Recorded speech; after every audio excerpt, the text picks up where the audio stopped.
Hello, everyone. Rebe Walker here at the 3rd Annual Fall Music Classic. And remember, this is Urban Notes bringing you the notes that make the music. And we are here with none other than the legendary saxophonist, Gerald Albright. Hi, Rebe. How you doing? Good.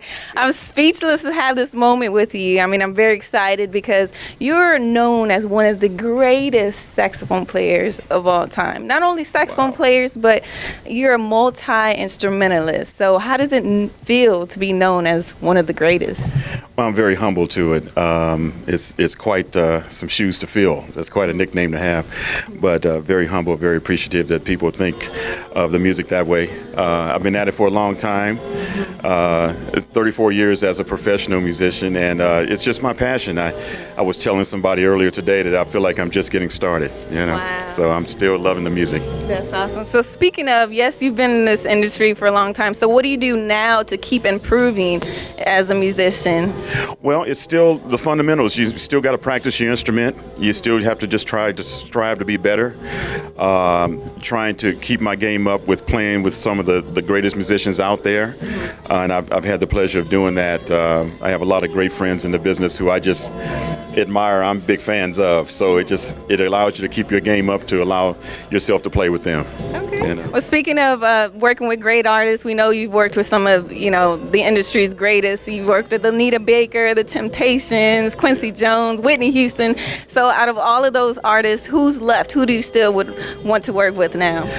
Well, I've been very blessed to work with a lot of folks, and I pretty much fulfilled my bucket list. It's sad to say. Well, it's actually sad to say that a lot of the guys or gals who I'd like to perform with now are no longer with us.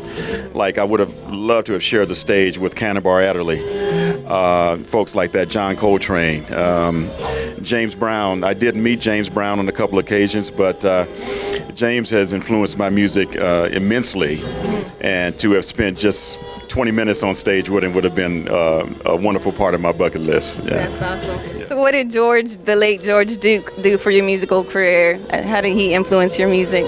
Greatly. I admire George. George, I always called my industry father.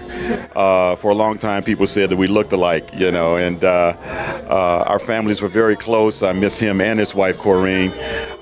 He's influenced my music, and most musicians' music. If you talk to most musicians, George in some type of way has touched everybody on different levels, and he was just one of those kind of guys. And then at the same time, one of the most humble gentlemen that you would ever meet.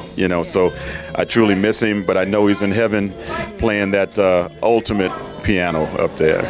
Yeah. So if you were to leave one thing behind for this musical community, what would that be? As far as your legend, something that you would like them to know about you outside of music, what would that be? Well, just to know that I've done the absolute best that I can to bring the best music I could to my fans. I consider it the ultimate compliment for fans to have followed me since my first record in 1987, and I'm 16 CDs in now. And away from the music, you can find me on the golf course. I love golf. I'm not that great, but I'm still trying to hit the ball straight, Awesome. Yeah. Okay, well, you're here now at the fall, annual event. But where can we see you next? Where are you going? Are you on tour? Do you have an upcoming project you want to tell everybody about? Well, I just finished the Summer Horns Tour. We did about 30 to 35 cities this past summer with myself, Dave Cause, Richard Elliott, and Mindy Abair. We have a #1 CD out there. It's selling very well. We're very blessed on that. Tomorrow, I'm going to fly to Newark, New Jersey, and perform at the Performing Arts Center with Christian McBride and his big band. And I believe Diane Reeves and Jeffrey Osborne are also going to share the stage with me. So I'm really geeked about that. I'm looking forward to that, yeah. Well, thank you for speaking with us. It's a pleasure to be here with you. Thanks, Gerald, for your time. It's been great. All right, Rebe Walker with Urban Notes.